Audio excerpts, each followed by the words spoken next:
नमस्तेऽस्तु महामाये श्रीपीठे सुरपूजिते शङ्खचक्र गदाहस्ते महालक्ष्मी नमोऽस्तु ते।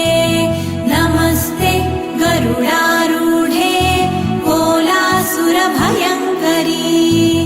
सर्वपाप हरे देवी महालक्ष्मी नमोऽस्तु ते।